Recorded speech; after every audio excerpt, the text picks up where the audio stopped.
Hi అండి. నోట్లో వేస్తే కరిగిపోయే కొబ్బరి రవ్వ లడ్డు అండి. చాలా బాగుంటుందండి. నేను చూపించే విధంగా చేయండి.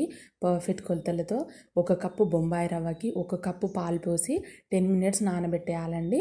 తర్వాత నేను 1 కప్పు చక్కెర తీసుకున్నానండి, పొడి పట్టుకున్న. వేరొక కడాయిలో నెయ్యి తీసుకొని ఈ తురిమిన కొబ్బరి 1 కప్పు మంచిగా వేయించుకోవాలండి. ఇంకొక కడాయిలో ఇంకా నెయ్యి వేసి డ్రై ఫ్రూట్స్ ఇలా వేయించుకున్న తర్వాత అదే నెయ్యిలో మనం నానబెట్టుకున్నాం కదండి, ఈ బొంబాయి రవ్వని కూడా వేసి పొడి పొడిగా వచ్చే అంతవరకు మంచిగా వేయించుకోవాలండి లో ఫ్లేమ్లో. ఈ మిశ్రమాన్ని పక్కన పెట్టి కాస్త చల్లారనివ్వాలండి ఇలా.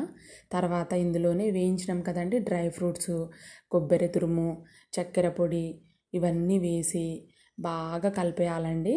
అన్నీ కలిసేటట్టు ఇలా బాగా కలిపి నేను చూపిస్తున్నా కదండి, ఇలా ఇలా వచ్చేంతవరకు మంచిగా కలిపి చిన్న చిన్న లడ్లు చేసి తింటే చాలా బాగుంటుంది.